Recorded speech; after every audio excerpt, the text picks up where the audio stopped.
Off tape is the off tape. This is the off tape show. Hi guys, the boy Tha Rula. Welcome to the first edition of the Off Tape Show. We're premiering today, so I'm so excited. It's a lovely time, But we're going to go on a short break now, and when we come back, I'm going to introduce my guest to you. You don't want to miss this. Off tape is the off tape. Yeah, hi guys. It's your boy Tha Rula. Welcome back to the Off Tape Show, the first edition. Like I said, we're premiering today, so I'm so excited. And I want to welcome our guest to the show. Now, do you want me to beat drum or something? Because I'm so excited. Like I said, the first edition, I'm so kind of nervous, but at the same time, I'm excited too as well. So I'm in between. So, ladies and gentlemen, I welcome you to the This is Malam Spicey, I'm coming on to you live. See, what me say? 1,005 Naira. Bling bling when some boy then they wear. 1,005 Naira. Bling bling when some boy then they wear. 1,005 Naira. Bling bling when some boy then they wear. 1,005 Naira. Bling bling them. What me I say that? They say Mr. Bling bling, let me Mr. Bling sing. Let me Mr. Bling bling, let me Mr. Bling sing. Mr. Bling bling, let me Mr. Bling sing. Let me Mr. Bling. Now who gives you? What me say? welcome to the show, bro. Yeah, man. Thanks for having me in the house. Yeah, this is the dancehall king. Malam Spicey in there. Everything Christmas, So off tape show. Yeah. What it is. Big up what is to come, you know what I'm saying? I have so lot to talk to you about today because this new generation, I think there's so lots to catch up, in the music scene, what has happened in the 2000, early 2000, I actually know that particularly your crew, the Tribunal, was literally the first crew. I'm not talking about group now, I'm talking about crew in Nigeria and Africa. A lot of people don't know this because you only have Plantation Boys, the Remedies, which were crew before, but after the Plantation Boys, the Tribunal came, and Tribunal was the first crew. A lot of people don't know, and that was what inspired, likes of groups like the Mohits and the EMEs and all the crew that came back and followed. So there's so lots, we're going to talk about, today. And I'm so excited, and I have some few questions which I jotted down, which I think the fans and also people watching at home, especially this new generation of artists now doing music, which they don't know a lot of things that happen in the scene. Malam Spicey is here also to give us a review of that, and I think also maybe his answers to some of the questions can solve some problems and some lingering topics in the industry. So I have a question, Spice. Okay. That I want to start with. I would say, when did you start? Start singing, and when did you start singing and going? Say, okay, this is when music is for me. At what age? Yeah, music for me started early, I started singing from my secondary school when I was like JSS2. Okay. But going for street shows and all that, That's like about 10 to 11 years. I was about 12 years old when when it all started. But officially, 2004. That was every time. 2004. That's when you went professionally. Yeah, professionally, officially, yeah. Okay. That was when, I did a song with Blackface. Okay, we'll come into that. They'll know. We'll come into that, but let's just keep gradual with the questions, because I think before we go into anything very personal, about you or the music, the fans have to know how you got into music. And most of them I've heard your song before. 1,005 Naira was a smash hit in the country, but a lot of people didn't know when you got into the music, and that's why this is the off tape show, because there's a lot of things we unfold here. So the second question is, how was the Tribunal group formed? Because we know Blackface was with Two-Face at that time. So how did Tribunal came to be? Well, the Tribunal I'm like the last member of the crew. You know what I'm saying? It's not, Trybunals is not a group; it's a crew. Yeah. You know, so when I think when the Plantation Boys, when Two-Face went to do his solo project with the Kenny's music, then Black formed the crew Trybunal. Okay, so after we did the song, Trybunal has been like after Plantation Boys. You know, Naira. we formed the crew, Rocksteady and This was in 2000 and around around 2005, 2004, let's say around 2004. Okay. That was when Two-Face went to do 2003, 4. Thereabout. That record. Yeah, thereabout. Yes. You know, so he formed the crew Trybunal when Two-Face broke out. You know, so Rocksteady and Brass Mike, they were in the group already. They were already together. So, but when Black was doing his full solo project, after he did the Ad Live song, yes, because I know you were on that album. I think there were 2 tracks on that Ad Live album. Yeah. So after I did the Ad Live, and it was like this as his first single, and it was everywhere. So when he was doing the album, you know, Black hit me up and said, "Yo, Spicey, I want you to be on the joint in my album." And once we did the sound, it was history, you know. It was everywhere. It depended me. We did the song. It depended me. So with Rocksteady, myself, Rocksteady, you know. It depended me. That was the smash hit. Produced by Marvelous Benji, you know. So after we did that sound, so Black was like, "Spicey, I think we have some things in common, you know. Like we did the song, and the song is already everywhere. Why don't you join the crew Trybunal?" So I was like, okay, because already we're already going to tours already, shows already going to perform the They Paid Me song, you know. So I was like, okay, fine. So that was how I came into Trybunal. Because already I think Rocksteady has already been performing with Blackface as that's a backup. that's what I'm saying. Like Ras Mike and Rocksteady were already with on the Trybunal crew already. So it was after I did the song with Black, it depended me, and we started going for shows, and Black was like, "Yo, fam, you need to join the crew, man. You need to join the crew because it seemed like a similar, like we got a lot in common, like you know what I'm saying." Yes. So that was how to I. Yes, and also to set the record straight, Malam Spicey is if not the first to start the contemporary dancehall in Nigeria before the Pato ranking, like that dancehall contemporary for the younger generation. He was the one that did that. He has that magic. Let me just say the inception. He started it. So, which a lot of people are doing today, and some don't know about it, but people like us, of course, you know about it. So, I think it's exciting to have heard this. How you met Blackface. It's really, really exciting and inspiring for me too as well. So, I think I'll go to the third question. So, how did you meet Blackface? At what point? Okay, you know, I was just the normal artist too, like every young artist on the streets, you know, but I was in AJ, you know, I was born in Ajegunle, you know what I'm saying? Oh, okay, and, interesting. By then, you know, my music, I've been singing since like I was like 12 years, you know, like doing, performing the art. Yeah, perfecting the art. Then I started performing, you know, holding it down. And AJ was hot too in entertainment at that time. Yeah, exactly. So, as I was like, let's say like around that time, myself and Marvelous Benji, were friends, you know. So we used to like hang out because, you know, my music took a turn.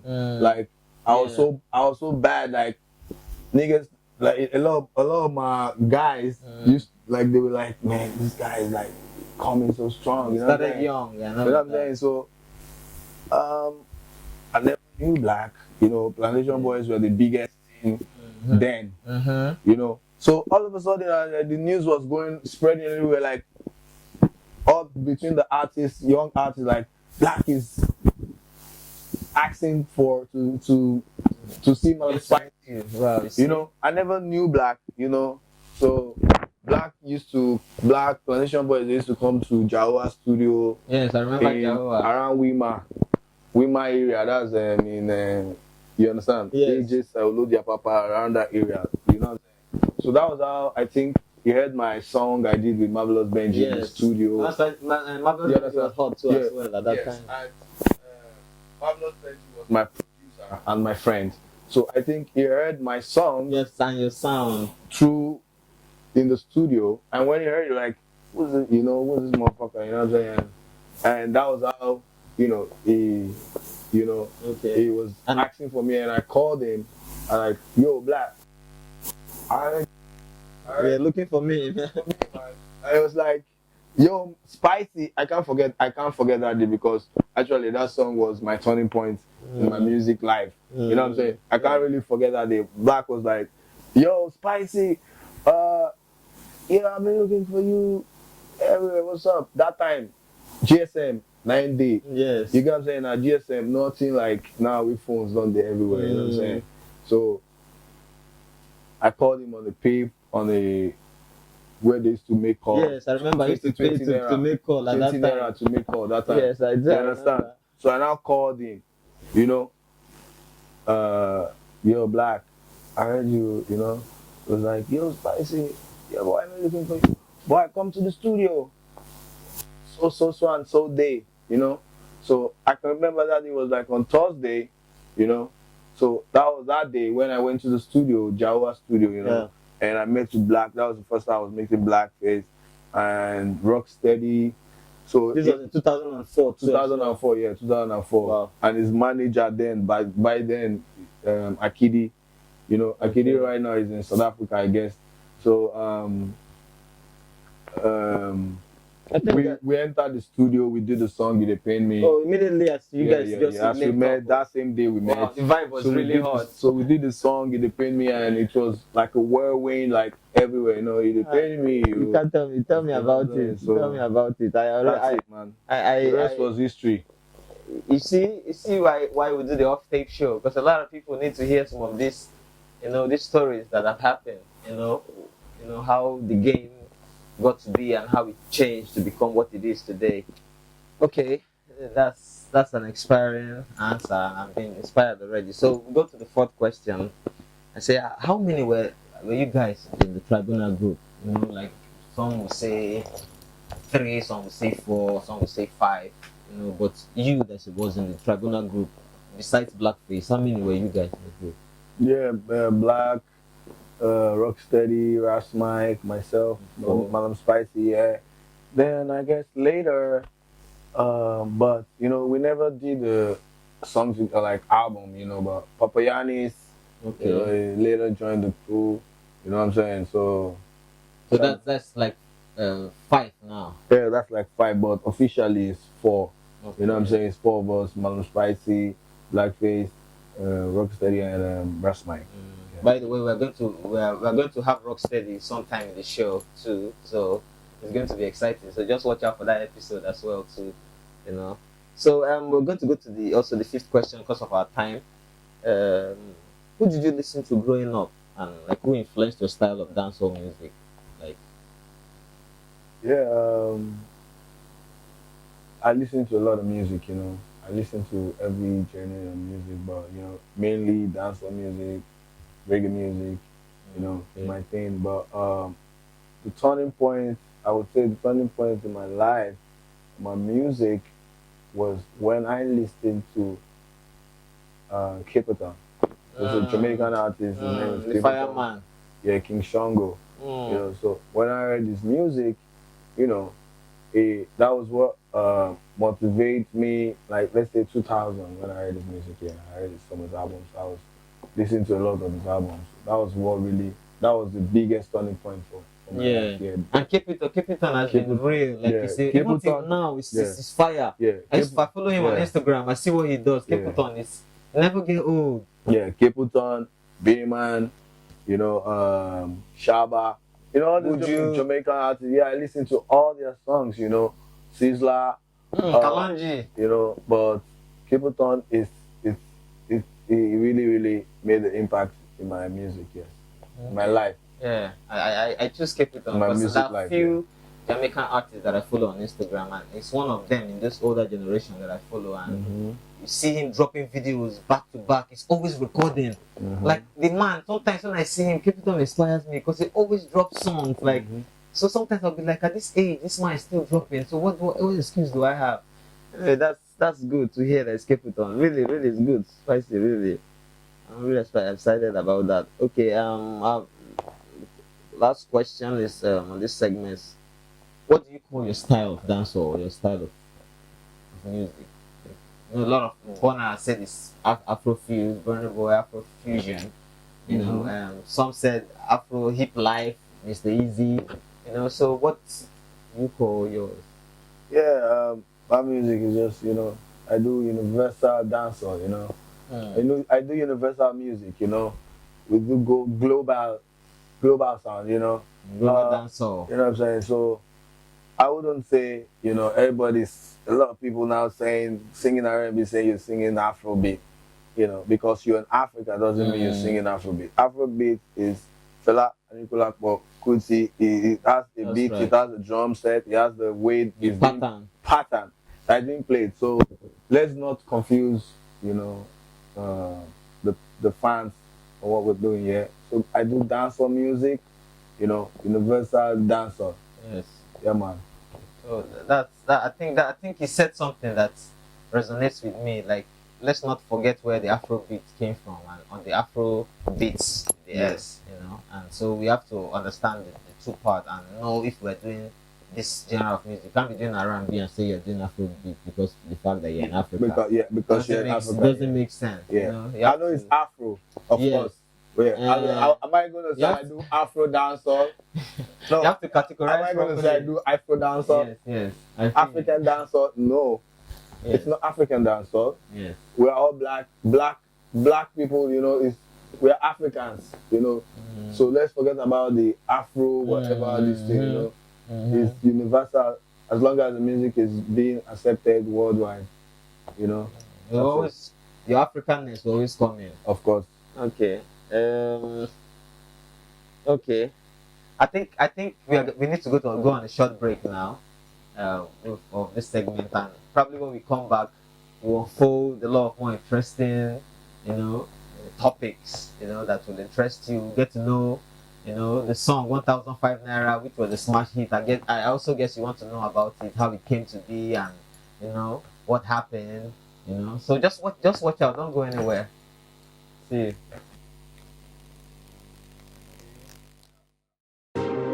Off day is the off day.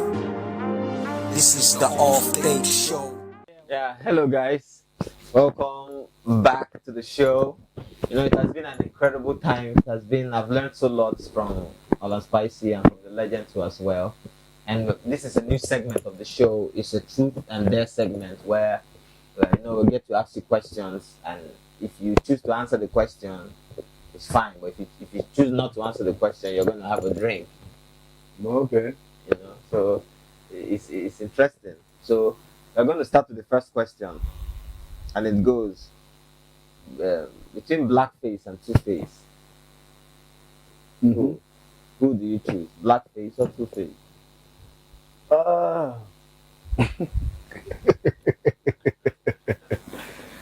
Yeah, definitely. Blackface brought me on the game. I definitely choose blackface. Okay, it's not no beef. Yeah, okay. You know what I'm saying? Okay. Yeah, escape this one. Okay, Wizkid and Burna. Yeah, tight one. Wizkid and Burna Boy. Tight one, Burna.